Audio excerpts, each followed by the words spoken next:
Hi, everyone. How are we doing? Hello, thank you for coming. We're going to give it just maybe another minute. Just make sure everyone's connected and everyone can hear us. While we go ahead and make sure everything's set up, if you want to just put in the chat where you're joining us from, that would be wonderful. You don't need to turn on your cameras. You don't need to unmute yourself during the session, since it'll be a presentation, but feel free to put any questions that you have during the presentation in the chat, and we'll make sure to try and get to them at the end. And without further ado, I'm going to start sharing my screen.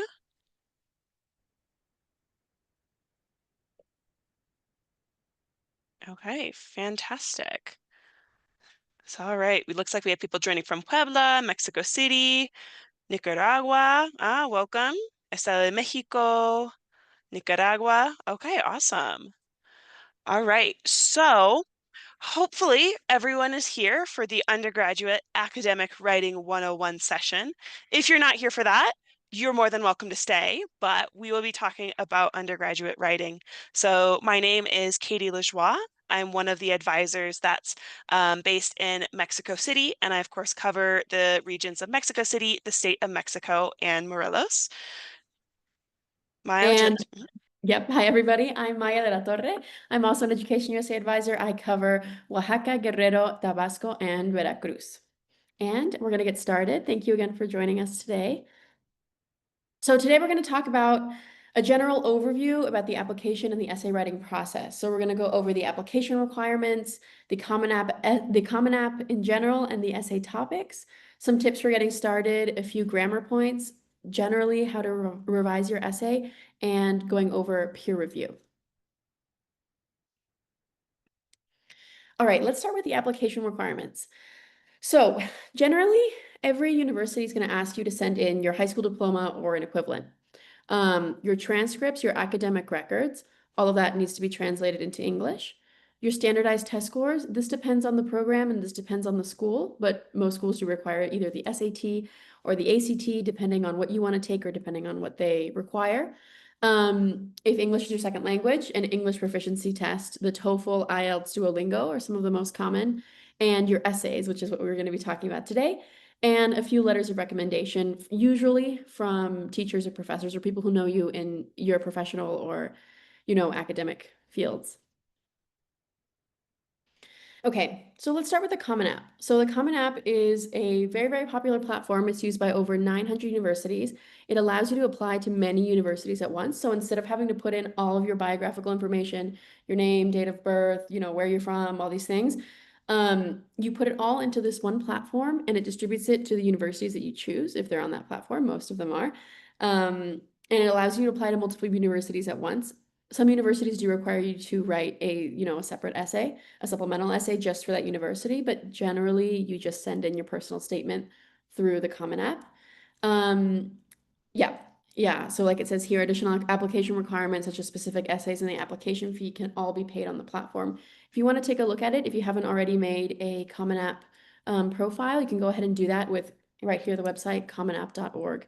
And it's a great place to start. It helps you organize your universities and helps you look through different programs that you might be interested in. So we're going to go over a couple of the Common App essay prompts. You're going to have to choose one. There are, I think, 7 or 8. We'll be sharing with them. We'll be sharing all of them with you at the end. Um, but they're all similar in a way, but you can, put your own twist on every single one. Let's start with the first one. Some students have a background, identity, interest, or talent that is so meaningful, they believe their application would be incomplete without it. If this sounds like you, then please share your story. So this is your chance to speak directly, basically, to the admissions directors and tell them about you. Tell them about something that maybe you can't find on your CV or you can't find, through your academic work, something that's important to you and to your identity. Question 2, the lessons we take from obstacles we encounter can be fundamental to later success. Recount a time when you faced a challenge, setback, or failure. How did it affect you, and what did you learn from the experience? So again, this is, another very popular question that I feel like when people talk about the common application or just the personal statement. It's like, okay, I have to talk about some time that I've gotten over a really difficult situation. This is kind of the question where you can answer that. But of course, it's important to talk about how you've learned from this challenge, setback, or failure, and how you have, cómo lo has superado, right? Not just how it maybe held you back in that moment. Third question. Reflect on a time when you questioned or challenged a belief or idea. What prompted your thinking and what was the outcome? So these kind of can give you an idea about where to start thinking, where to start your thinking regarding the personal statement. It can feel daunting to just look at a piece of paper and not really know where to begin. But these are the questions, or three of the questions that you could answer. All right. Okay. Next thing we're going to talk about is intersectionality. Has anybody ever heard of this term? Yes, no. All right, well, I'll explain. So intersectionality is something very important when you're thinking about what goes into your personal statement. Intersectionality is a framework for understanding how social identities such as gender, race, ethnicity, social class, religion, sexual orientation, ability, and gender identity overlap with one another and with systems of power that oppress and advantage people in the workplace and broader community. Intersectionality, a term coined by legal scholar Kimberly Crenshaw in 1989, is not a code word for diversity. It is a framework for understanding different people's varying experiences in the world. It is important to consider intersectionality in the workplace because our workplace, or in your academics, because our various identities impact our daily lives, affecting how we perceive the world and how the world perceives us. Who has power? Who gets the benefit of the doubt? Who doesn't? Who is automatically included in groups? Who isn't? How do you show up to other people? What do you what do you do to control how other people perceive you? What parts of your identity help you fit in? What parts of your identity make you stand out? The answers to all these questions are rooted in intersectionality. So when you're thinking about your identity and when you're thinking about what you want what you want admissions directors to know about you when you're applying, maybe like I said before with the first question of the Common App essay prompt, what can they find? What do they need to know about you? What do you feel they need to know about you that maybe isn't covered in just your CV? What's what is your identity made up of? Next slide, please. Here you have kind of an idea of what that could mean, right? I mean, it means different things for different people. I'm so sorry. Give me one second. It means different things for different people, but it could be your ability, mental health, race, fertility, sexual orientation, political affiliation, occupation, location, marital status, education. Here you have an example in Spanish. Physical health, ethnicity, anything that makes you you, that you feel is important to your formation as a person, not just as a student, not just as a professional, but as a person as a whole, right? They want to see the whole image. Next slide. So for a little bit, getting ahead of ourselves a little bit, but I'm going to leave you guys a, a fairly simple homework assignment. Um, I want you guys to create an intersectional map about who you are. Here's an example from Emmanuel Rosario. You can see some things about them. They're bilingual. They're the youngest sibling. They have ADHD. They're from the countryside. They're a TikTok, Instagram influencer, right? All of these things are important to their formation as a person, as a whole. When you guys are thinking about this, I want you to fill in all these circles. I'll send you a template for this at the end of this call. But what makes you you and why is it important? And how is it something that you could write about in your personal statement? Anything, anything at all can go on this map as long as you really truly identify with it. Okay, so talking a little bit about the groundwork, the framework of these essays. How do you begin writing them? You have the blank piece of paper in front of you, your blank Word document. What do you do? So here are some ways that you can think about brainstorming for your essay. So number one, talk to your friends and your family. They know you really well, and sometimes it can be hard to think about what makes you you, but they're going to be able to say, hey, you're really friendly. You're always willing to lend a helping hand. So if you're stuck on ideas of, who am I? Talk to people who know you well. What do they think of when they think of you? That can help give you a jump start on some ideas for your essay. The second point is a free write, or as I like to call it, word vomit. Open a blank document, start typing. Don't worry about grammar. Don't worry about spelling. Just begin writing everything that comes to mind. What's on your mind? What did you do today? What is important to you? Whatever it might be, and just fill up a page. Maybe you fill up 2 pages if you're a really prolific writer. and then come back to it, reread it, say, okay, what are some things that I tend to talk about a lot? What's really important to me? And that can help give you a start for where to start your essay. Another option is to write one detail. So maybe you already have a topic in mind that you want to write about. Maybe it's something from your intersectionality map, a part of your personality or who you are that's really important to you.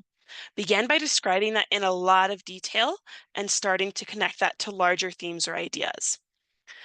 You can also think about what should the reader know? So when the admissions committee looks at all your application materials, they're going to see your test scores, they're going to see your GPA, they're going to see your resume, so you don't need to write a list of accomplishments. But what about you is not shown on that? Maybe it's the fact that you grew up with five brothers and sisters, and that's a really important part of who you are and what you want to do. They won't know that from reading your resume, so that's where you can use the essay to explain it. So what would the reader not know from your other application materials? Some other tips and tricks while you're writing in your first draft, keep writing, okay? Usually the word limit for the Common App essays is around 650 words. That's the limit, that's the maximum. That's not the goal. If in your first draft you write until you hit 600 words and you say that's good enough and you log off, when you go back and revise, you're probably going to end up cutting a lot of material just because maybe it doesn't make sense. Maybe now that you've had time to think about it, you're going to change your ideas a little bit. So you're likely to edit out a lot. So start by writing more than you need, and you can cut back on the ideas that maybe aren't the most important for your essay. Also, make sure to let your writing rest. You are not going to go from a blank document to your final draft in one night. And if you are not doing the writing process correctly. Once you write your first draft, you get your ideas down. Give your writing time to rest, give your brain time to rest and think about other things. Come back to what you wrote maybe a few hours later or maybe a day later. Your brain is still going to be thinking about these topics and it's going to come up with new ideas or different ways to connect these important themes that you want to share. And that's going to help you as you revise and continue to work on your essay. And then, of course, our last tip as you're working on this, read your essay out loud. So maybe you do the word vomit, the free write. You write a full page. Now you're going to read it out loud. Once you hear it and listening to it, it's going to help you identify really good ideas or really things that are really important. Or maybe you wrote a phrase that you really liked how it sounded. And those are things that you can keep working on and include in your essay. So for more essay brainstorming and formatting resources, we really highly recommend this free YouTube playlist by the College Essay Guy.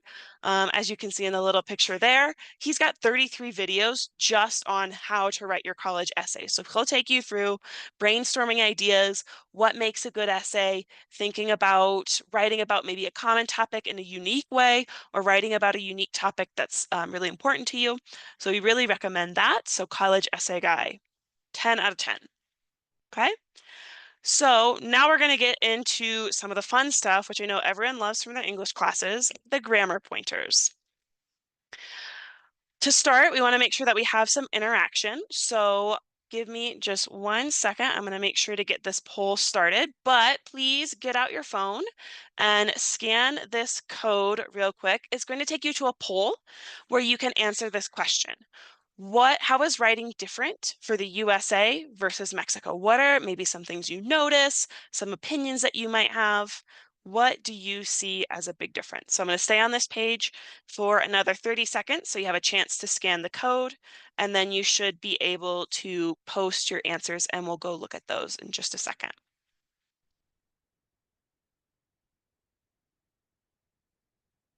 Okay, so hopefully everyone has that code. I'm going to stop sharing for just a second so I can switch my page.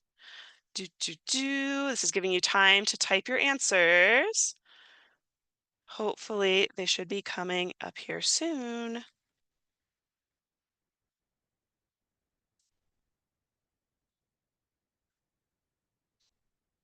Okay, I see one person is typing. Hopefully more of you are on your way to sharing those. Let me know right in the chat. Do you need to see the code again?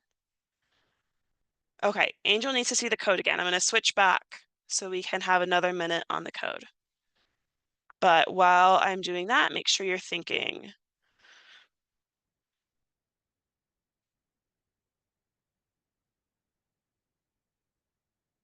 Okay, here's that code again. Go ahead and take a picture now.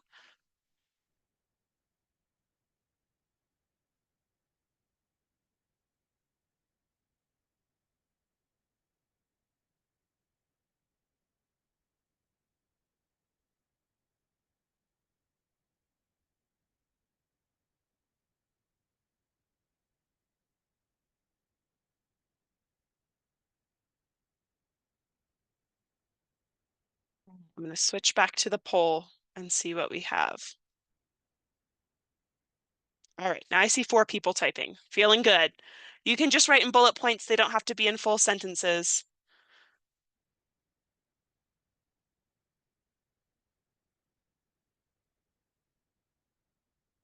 All right, see the first answer in, and these are anonymous, so don't worry, your name's not associated. We want to get the ball rolling. So in the US, they are direct. Yeah, that's a good point. The formality and structure, those are some differences. Okay. US writing is more concise. Great word. I see 3 more people typing. Give it just another minute. Oh, okay, interesting. A lot of abbreviations, not knowing if it is formal or informal writing. I'm wondering if that person is referring to the US style of writing when they say that, or the Mexican style of writing, academic writing, I should say. Okay, this person says we tend to over-explain ideas that might not be relevant for the essay. Also, we have a writing style that is informal. Yeah, very true. And also, I should maybe open up my vocabulary a little bit. Maybe the Latin American style of writing for our Nicaraguan friends who have joined us today. All right, I'm going to go ahead and switch back. If you have more ideas, feel free to continue to share them in there. But just for the sake of time, I want to keep going. So, very briefly, you guys kind of hit it right on the head. So writing in the United States, usually it's very to the point.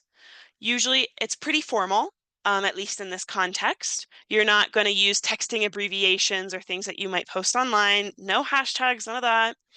And then, of course, if we're talking specifically about the personal statements that you'll be writing, they're going to use an active voice. And we'll explain a little more what that is if you're not familiar. Writing in Mexico or Latin America tends to be a lot more descriptive. You tend to echar flores, no? You kind of use flowery language. Very formal. You're very clear on who you're addressing, the formality, the level of it, and it often uses a passive voice. So, as we're thinking about writing these essays, we want to make sure to keep these differences in mind and make sure we're aligning with the writing style in the United States, since those will be the people who will be reviewing your admissions essays. All right, so Katie mentioned this, and we're going to go over a little more what the difference between active and passive voice is. I'm sure you guys have heard about this. If not, I'm going to give you a brief overview because this is probably one of the most, one of the biggest differences I see when I think about Latin American academic writing versus in the United States. Like many of you said, in the US, it is very concise and a, a very, I don't want to say easy, but a way that you can edit your writing is by actively using active voice. So active voice is used for most non-scientific writing. Using active voice for the majority of your sentences makes your meaning clear for readers and keeps the sentences from becoming too overcomplicated or wordy. Even in scientific writing, too much use of passive voice can cloud the meaning of your sentences. So active voice is a way to make your sentences shorter, basically, if you want to think about it that way. Here we have a few examples. So an example of passive voice was the entrance exam was failed by over 1/3 of the applicants to the school. So the sentence is a lot longer, and you can see the action is being done on the entrance exam versus the active voice example, which would be over 1/3 of the applicants to the school failed the entrance exam. More direct, it tells you exactly what happened. This would be an example of the passive voice because the sentence subject, over 1/3 of the applicants or applicants, performs the action. Here we have another example. I'll read these out loud and see if you guys can hear the differences. A deep interest in environmental policy was developed during my final years of high school. Countless articles and case studies were analyzed, and a research project on sustainable agriculture was completed as part of the senior thesis. Insights were gained not only through textbooks, but also through community initiatives in which I was directly involved. My perspective was broadened by the challenges faced by local farmers, and a sense of responsibility was instilled by their resilience. As a result, a long-term commitment to environmental justice has been cultivated, and further academic exploration will be pursued through the program being offered by your institution. So this paragraph is written correctly, okay, grammatically correctly. But let's see the other example. I developed a deep interest in environmental policy during my final years of high school. I analyzed countless articles and case studies and completed a research project on sustainable agriculture as part of my senior thesis. I'm not going to read everything for the sake of time, but you can see here, this is active voice because you're talking about yourself. I developed a deep interest, not a deep interest in environmental policy was developed during I developed a deep interest in environmental policy. That is what you need to know. And the example of the first sentence kind of goes about it in a roundabout way. I mean, you still get the same information, but it's a lot clearer for the reader and you read it a lot more quickly because the sentence just makes more sense structurally. Next slide. Next, we're going to go over run-on sentences. So run-ons and fused sentences are terms describing two independent clauses that are joined together with no connecting word or punctuation to separate the clauses. Um, for an example, we have right here, they weren't dangerous criminals, they were detectives in disguise. For the corrected sentence, they weren't dangerous criminals, they were detectives in disguise. So by adding punctuation, you give the reader almost like a mental breather, right? So it makes it a lot easier to digest the information without you trying to wrap your mind around one. I mean, it's the same sentence with just punctuation in it. Let's see. Next example. I don't know which job I wanted and I was too confused to decide. Next slide, next one. I didn't know which job I wanted and I was too confused to decide. It adds emphasis to the second independent clause. No, you can see right here, comma and is included to, add clarity to the sentence.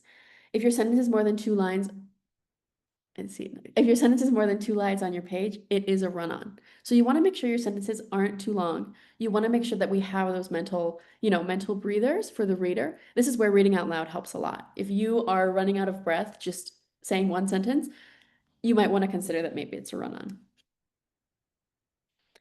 All right, comma rules.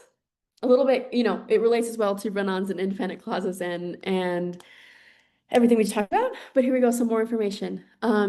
Use a comma before a coordinating conjunction that connects two independent clauses. Some coordinating conjunctions are, well, no, not some, all of them. For, and, nor, but, or, yet, so. I learned these as the fanboys when I was in school, and I still remember it every single day. An independent clause is a group of words that contains a subject and a verb and expresses a complete thought. You can go to a movie with me, or you can go shopping alone. You can go to a movie with me, period. Or you can go shopping alone. You can see. All right.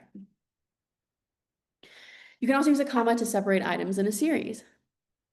The teacher passed out the quiz, comma, sat down on her chair, comma, and stared at the students.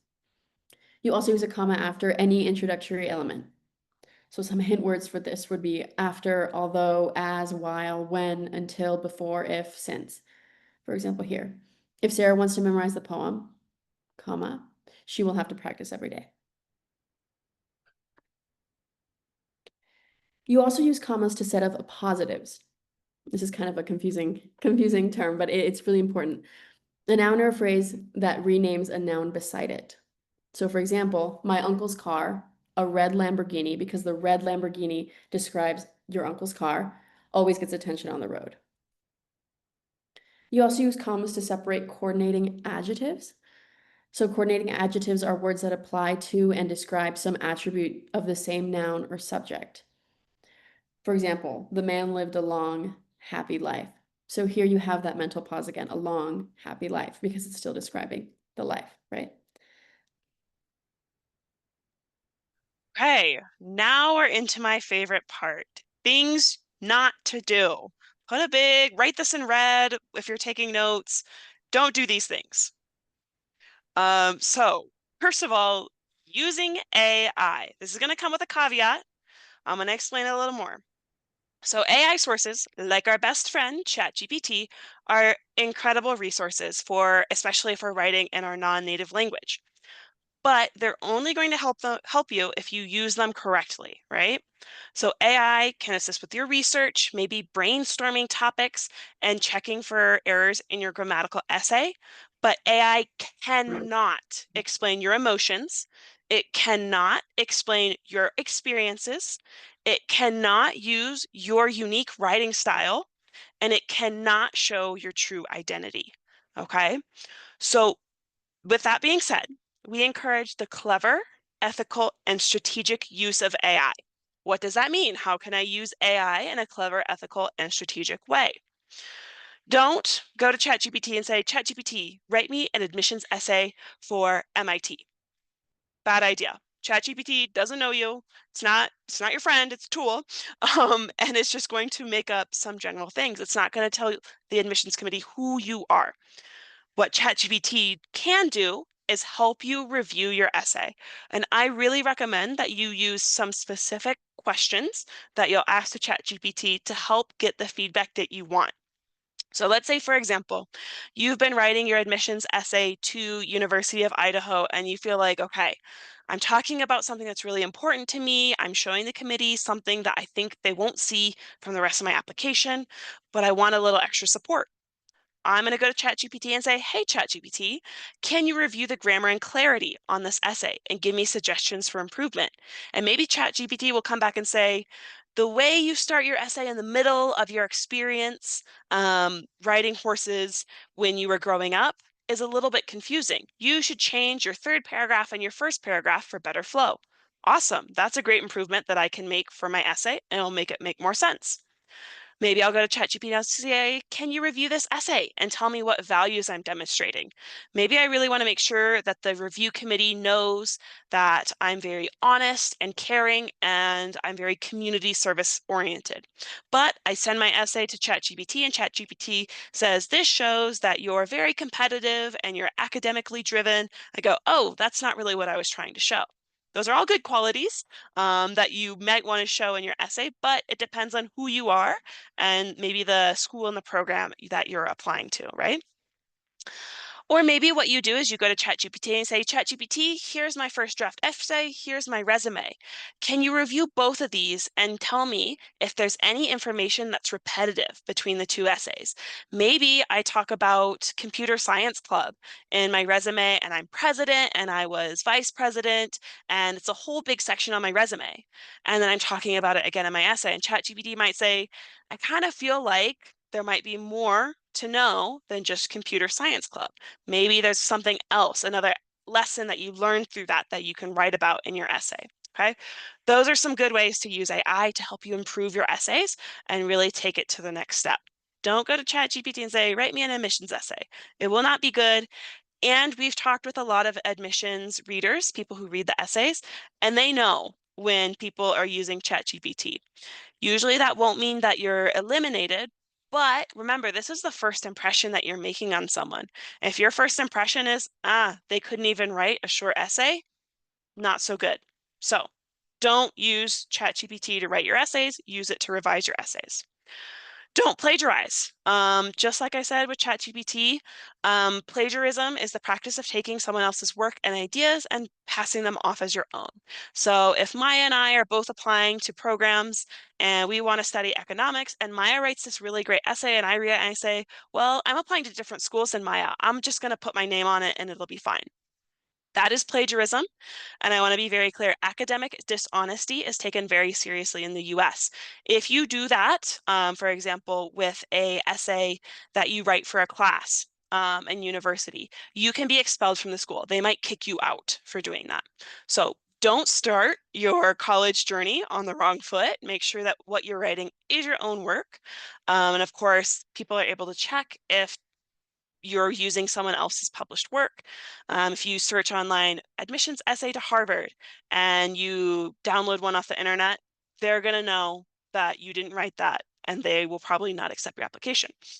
So if you plan to intentionally use someone else's work or idea, maybe there's a quote that really resonates you and it's really been your life motto and you want to cite that in the essay.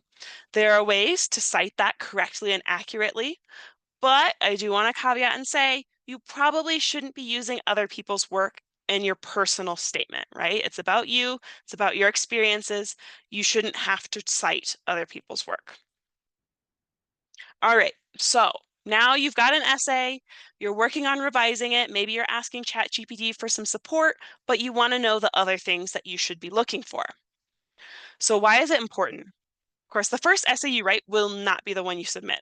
It's important to review and revise to make sure that you're conveying the information that you want to and to make sure that your writing makes sense. Maybe you have a story in your head of something that happened and it's a really important experience, you want to share it, and you realize after you write your first draft, it's a page long, you read it again, you go, well, that doesn't really make sense. I don't really know what happened. You have to make sure you're explaining everything that happened so that the reader has the full context. So in the next slides, we'll cover things to look for when you're reviewing. So starting off strong with transition words. So these are like bridges between parts of your paper. They're cues for how a story happens or how a paper develops.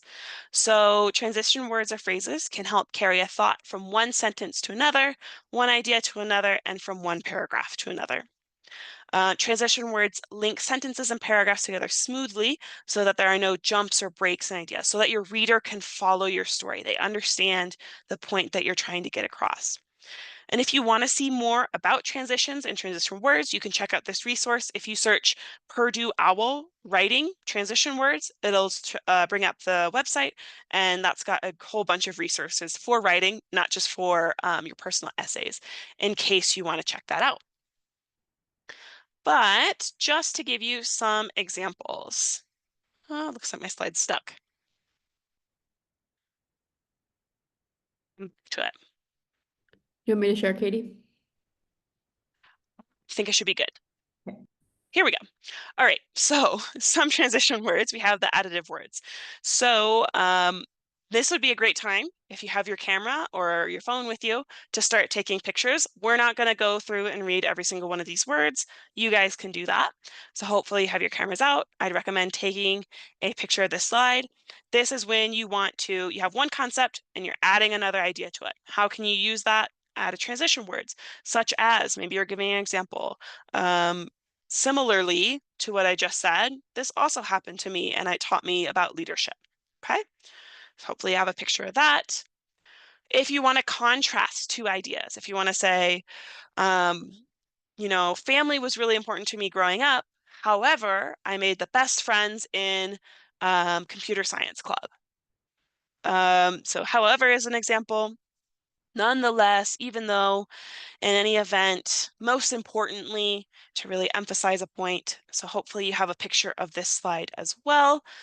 I'm going to keep cruising through these because I know I don't want to run out of time. Other options, if you want to show consequence, because of I losing the science fair, I realized I needed to learn better how to deal with failure and how to be more resilient. A condition, if X is Y, showing that situation. And then, of course, showing purpose. What did I have to do in order to become a better student? In the hope that I would be able to win first prize at the science fair next year. We also have sequential words, so showing what happens first, second, story, continuing a story, keeping it moving, right? Rather than just saying fact, fact, fact. Make it flow, make it easier to read. Kind of like how you speak, you use transition words.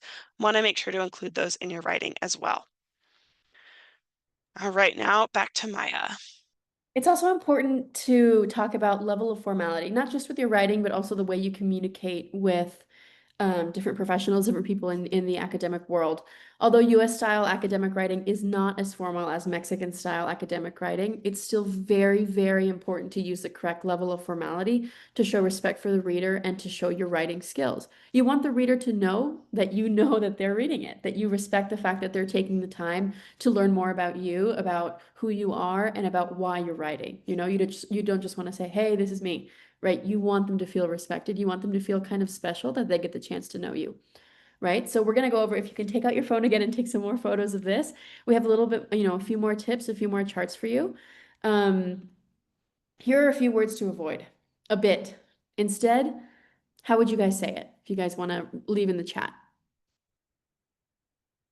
Something I would say is slightly.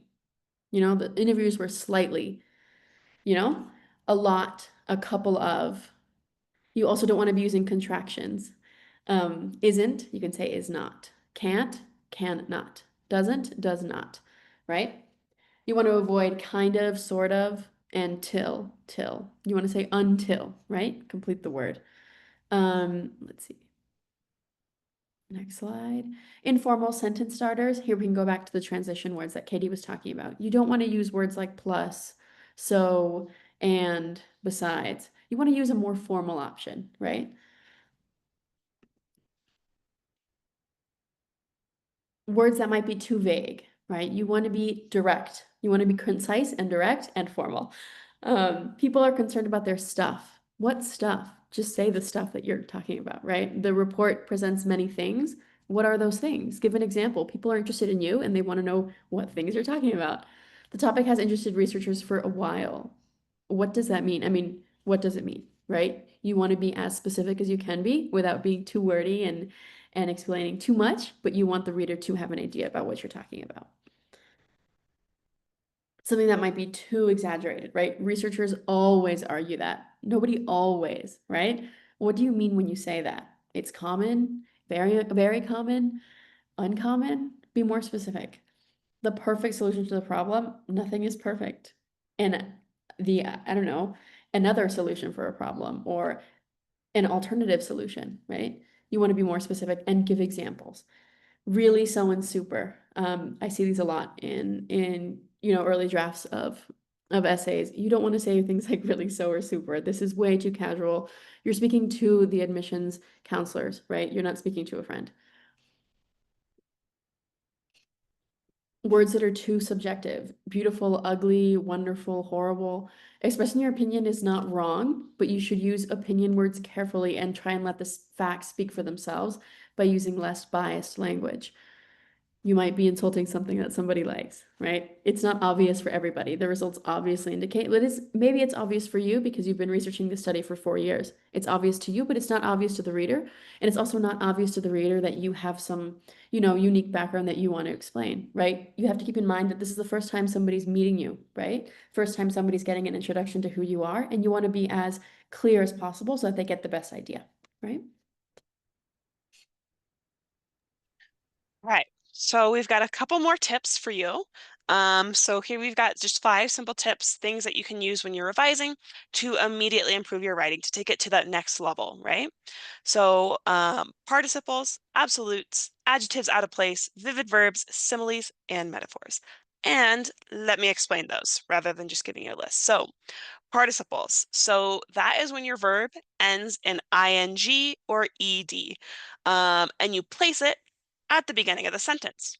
Now, why do you do this? It creates better imagery while still being very precise in your language. You're not getting too flowery. You're not using way too many words that'll make your essay way too long and hard to read, but you're really being descriptive, right? So we have our regular sentence example. The diamond-scaled snakes attacked their prey. Blah, boring, whatever.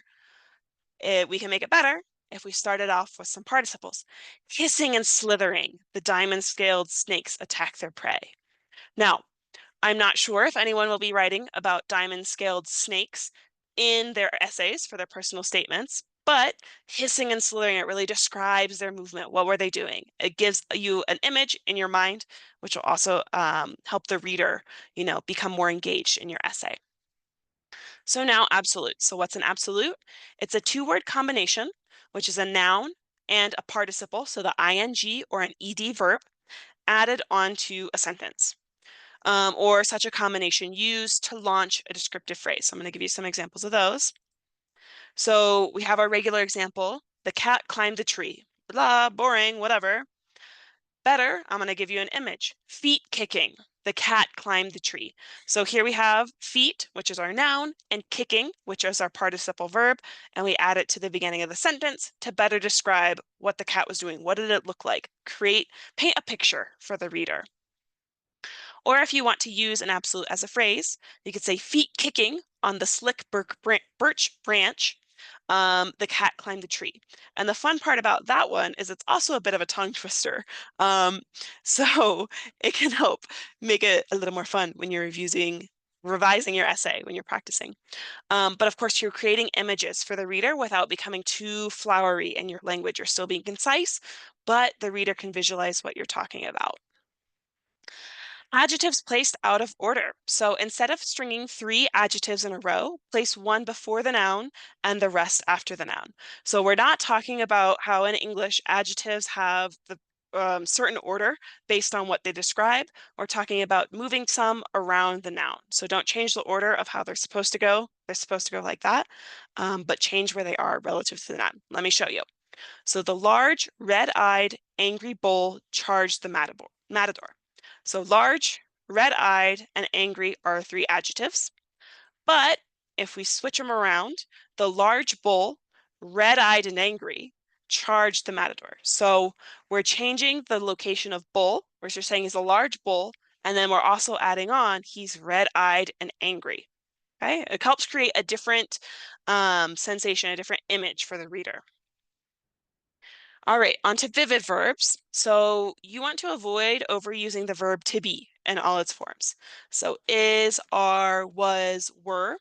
This will also help you avoid the passive voice if you're taking out the was and the were in your writing.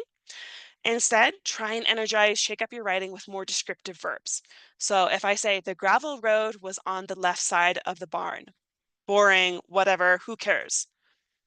If I say the gravel road curled around the left side of the barn, now I'm telling you a story. I'm giving you an image. What did the road do? It curled around the barn. You can see it a lot better and you're a lot more engaged, hopefully. And then on to our fifth point, similes and metaphors. So both figures of speech compare two dissimilar things for the sake of creating an image in the reader's mind. Similes do this by using like and as. So we could say the wind, as icy as a witch's curse, cut through my scarf and froze my neck. So I'm saying the wind is as icy as a witch's curse. A metaphor does the same thing. It compares two dissimilar things, but it doesn't use any connective wording. So it doesn't use as or like. So I'd say the wind was an icy witch's curse, cutting through my scarf and freezing my neck. Okay.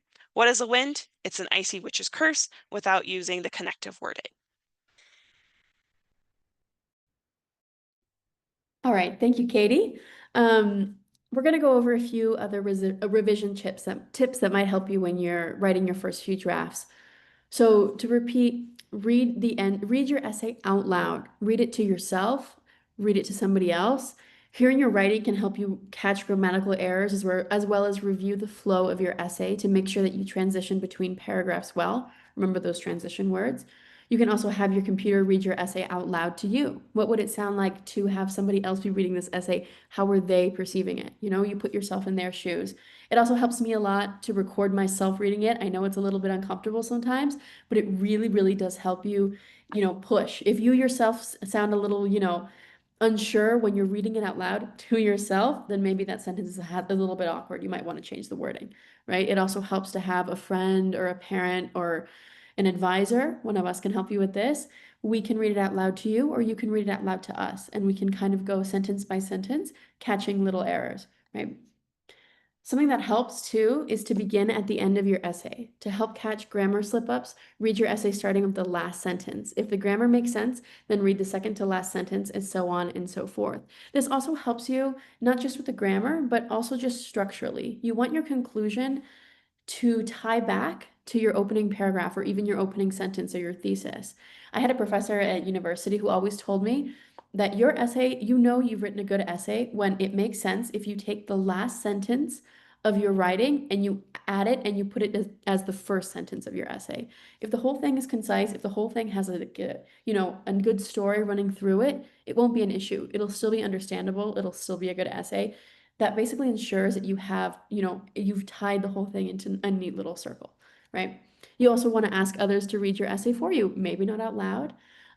Teachers, family, friends, again, your advisors here at Education USA, we love to help you read your essays and help you better your writing.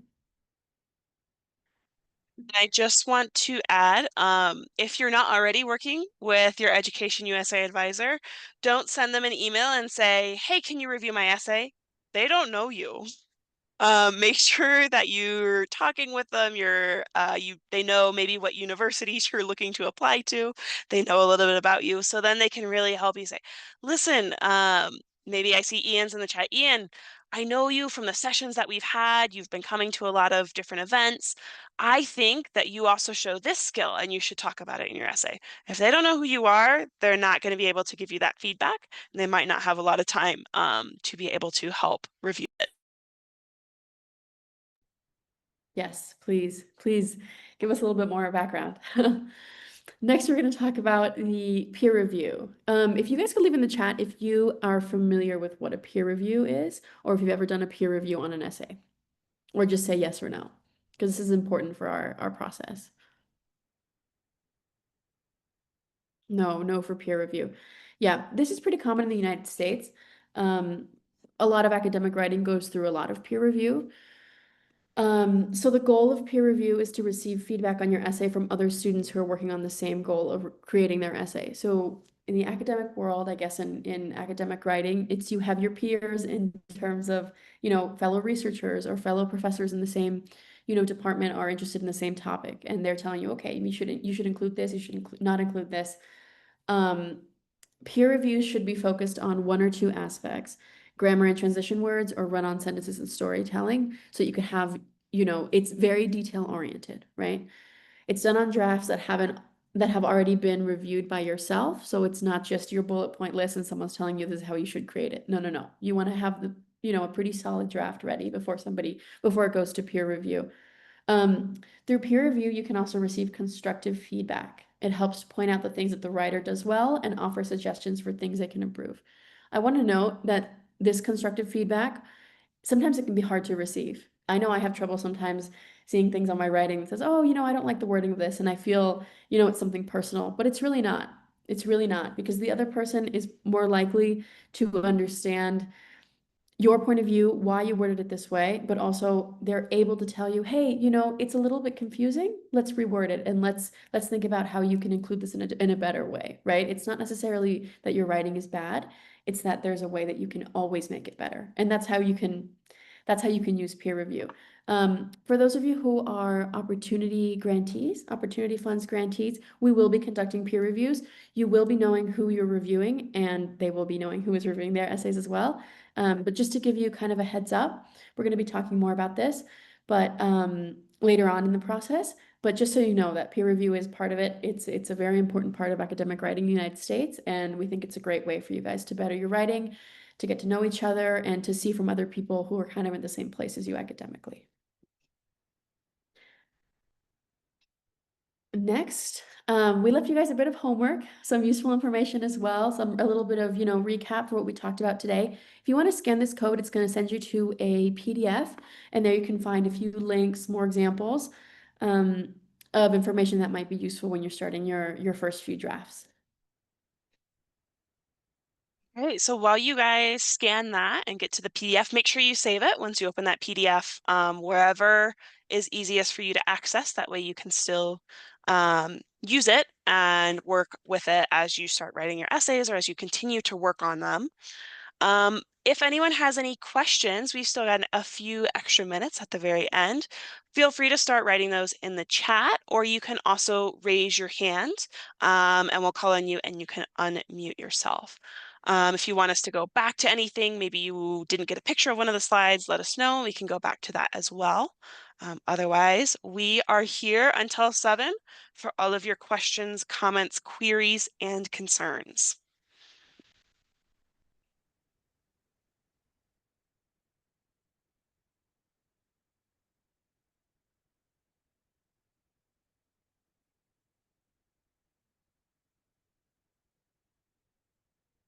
If you'd like to share anything about your writing process as well, if some of you guys have already begun the brainstorming process, or you're halfway through writing a personal statement, or you've already written one, if you want to share, that would be great, about how your process is going.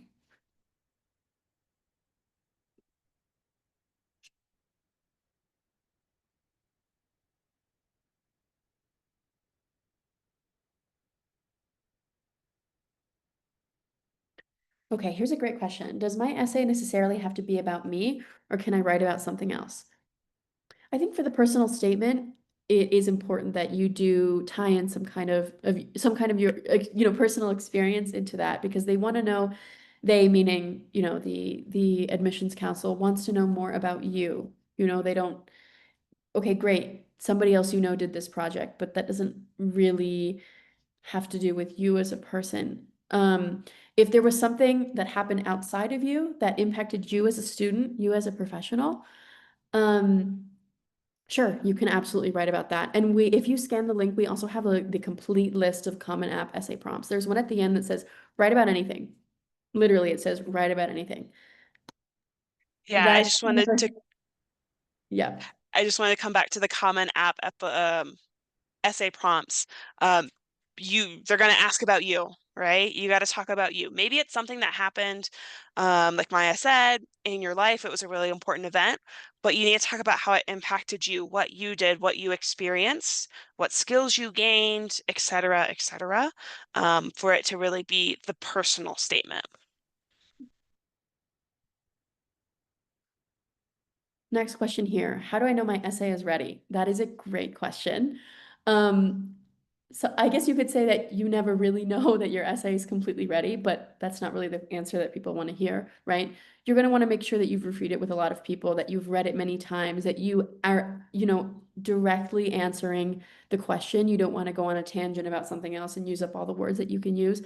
Yeah, I would just say revise, revise, revise until you'll kind of get to a point when you're like, okay, I've expressed myself as clearly as I can. I'm going to submit it. It can be scary to submit this because it's so personal. Again, personal statement. But that is why you have peers, you have teachers, you have parents, you have counselors, you have us to help you with the process.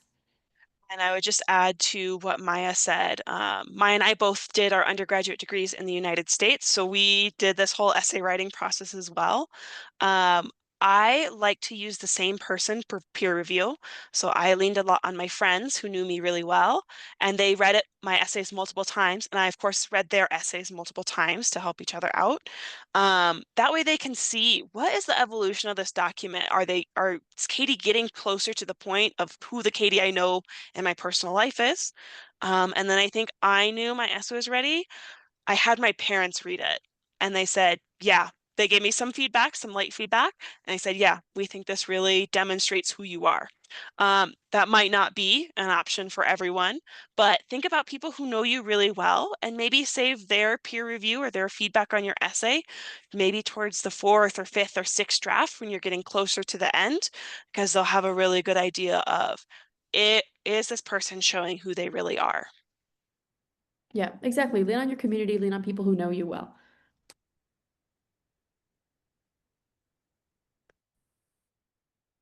Should we target a specific university in these essays or should they be more general examples? I think more general. You want them to know about you.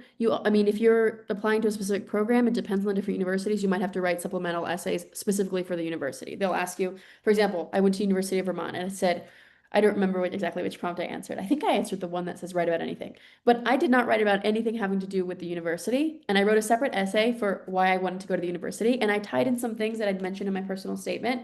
And I said, okay, I like this program that you have. And because of my experience that I mentioned here, this is why I would like to attend this university.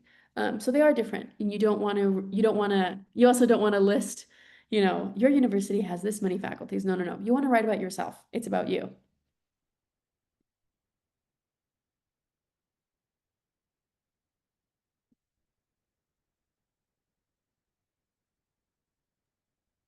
All right, great. We have 2 more minutes. If anyone else has any questions, again, you can unmute yourself. You can put it in the chat. You can ask in Spanish. If you don't want to ask in English, that's okay. But we're only going to answer you in English.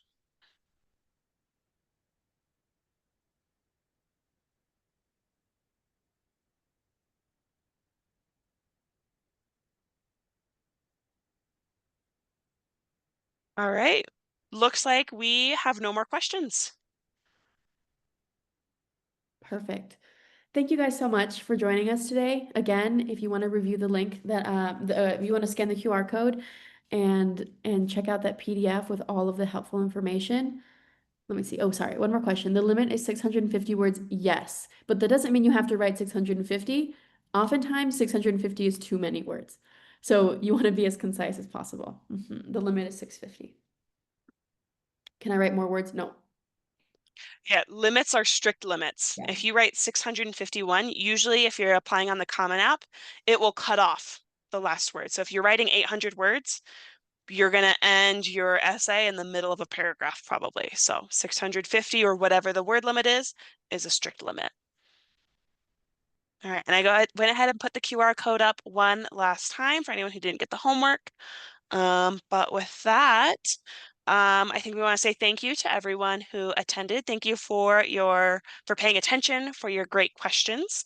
Make sure that you are in contact with your Education USA advisor.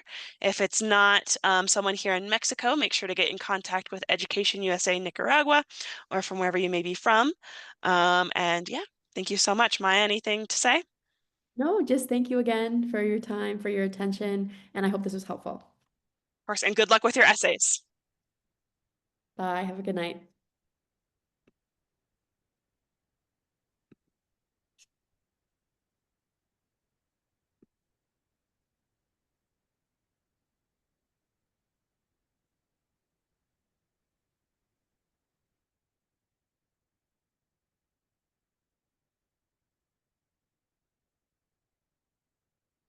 Danielle, I see that you sent a private message. I'm sorry I didn't see that before we close it, but what do we consider to be the most important in an essay? That you talk about what's important about you, what the university needs to know about you. Maybe that's your commitment to the academics that you're studying, how you were raised, what's important, what values are important to you. Maybe you're really focused on being academically competitive and you want to be doing cutting edge research. And a lot of universities are looking for that. Other universities, maybe you're more community minded. You really want to focus on talking with others and building friendships and making collaborative environments. Other universities really want to see that in a student. So think about who you are, what's really important to you, and find a way to put that in your essay to show that to the universities.